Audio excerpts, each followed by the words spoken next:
Hi guys, welcome back to my channel. Today's video is a bit of a different one. Today I'm going to be talking to you about what we plan to do for the month of August. So for us, the last few months have been really expensive. From the fact that I've been on sick leave and then maternity leave with work, my pay has obviously dropped, so we haven't had as much coming in. And not only that, but obviously we've just had a newborn baby, so we've been spending a lot out as well. So between the two, our balances kind of haven't been evening out, and they've kind of been going more in the opposite direction than we would have liked. So we need to rein it in a little bit for this month and for the following month. So what we've decided to do for August is an August no spend month. What this basically means is we are going to cut out on all of our irrelevant spending and try and really rein it back in to give ourselves some extra pennies for the following months going forward. We're trying to save for a new house. It's vital for us that we have as much money to put towards that so I can go out and buy as many nice home products as I want. And obviously we've got a lot of new furniture that we need to buy and bits and bobs like that when we do move. So we really need to save as much as possible. Now, the first thing that we're going to be doing to make sure that this actually works is we are going to budget. Budget. That is a massive key part of actually being able to save some money and figure out where our pennies are going from the last months and where we've spent all of our money. So we're going to go through all of our bank statement from last month and the month before, figure out where our money went and what we ideally need to spend on things like food, petrol and bits and bobs like that. Once we've figured that out, we'll have a clear idea of how much we can actually save for this month, and then we can try and stick to that as much as possible. Allocating ourselves a weekly food shop budget definitely help us rein everything back in. And instead of us being able to spend loads of money on food and clothes and everything like that, we'll know exactly where everything's going. Following on from that, another thing that we're going to do that's kind of linked to that is we're going to meal plan. I always find that we spend so much more money when we don't plan ahead and we don't figure out our meals. From the fact that we waste food and food goes off in our fridges if we don't cook it, to the fact that we buy a lot of takeaways as a convenience meal as opposed to having food that we can kind of chuck in the oven because we've got it already in the cupboards.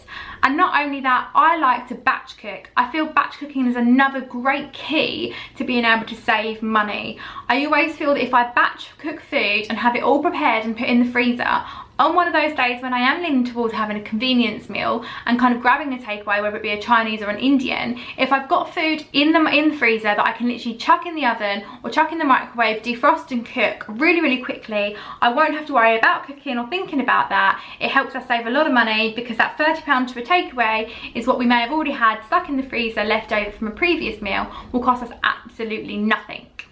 Another thing that we're definitely going to try and do a bit more of, and that I think will definitely help us, is trying to shop at a cheaper alternative. We are the biggest problem people when it comes to just going to one shop because it's convenient. We always shop in somewhere like Asda or Sainsbury's or wherever we are. So if that may be Marks and Spencer's, then we'll pop in and grab some dinner from there. And we never really look to go to the cheaper alternative shops because they're always a little bit further away from us, or they might not stock all the items that we like. At the top of our road, we actually have an Aldi and an Asda right next door to each other, but we always shop in Asda because we know it's going to stock everything and we're not going to have to worry about shopping somewhere else. The plan for August is to shop in Aldi first, and anything we can't buy in Aldi, then we'll go on to Asda. We're obviously going to make sure that we're writing out a shopping list from our meal plan that we've planned for the week, and we're going to go through and buy everything off that, and anything that's not ticked off we can then drive to Asda and grab from there. We are not going to be shopping in Asda as the first point of call because the price difference is humongous. We did it a couple of weeks ago and we literally just went in and grabbed a few meals from Aldi, and I couldn't believe that a few meals from Aldi would have come to so much more in Asda's. We can spend about 40 quid a day in Asda, yet we were spending around £20 a day in Aldi on just the picking up convenience bits and bobs like your bread and your milk and all your kind of mandatory bits that you need. And the price difference really does make up and add up, and all those pennies add up when it comes to the end of the month. So that's another thing that we're going to be doing. Now, the one big thing that I think really contributes to saving money in a month is buying what you need and not what you want. I am the worst person at impulse buying, seeing something that I like and buying it. I've done Poundland hauls and I probably didn't need half the stuff. I probably could have waited. I've got stockpiles of cleaning products, but I just can't help myself. I'm also really bad when it comes to the boys and buying them bits and bobs because I just can't help but spoil them. I see something that I like, I worry that it won't be there next time I go, so I just pick it up. Not only that, I like to buy expensive makeup and buy clothes, and obviously I'm now just kind of coming back out of all my pregnancy clothes and bits and bobs, so now I really kind of need more clothes, but I really need to make sure that I'm putting my finger down, putting my foot down, and I'm not doing it. Obviously if it's an essential item, and obviously if I really do need something, or I'm really struggling, then I will buy it. We're not saying don't buy what you need, but definitely not what you want. So if you're looking at something and it's that nice expensive handbag over there, that's not really a need unless your bag is completely broken and you've got nothing to put any of your stuff in. So it would definitely be looking at that and making sure that we're only buying our necessities and not our dream luxury or even our want items as such.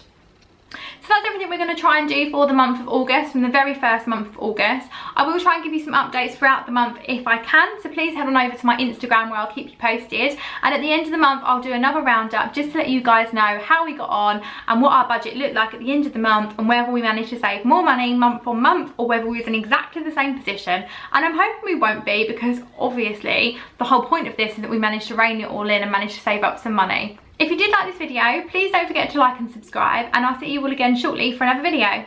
Bye guys!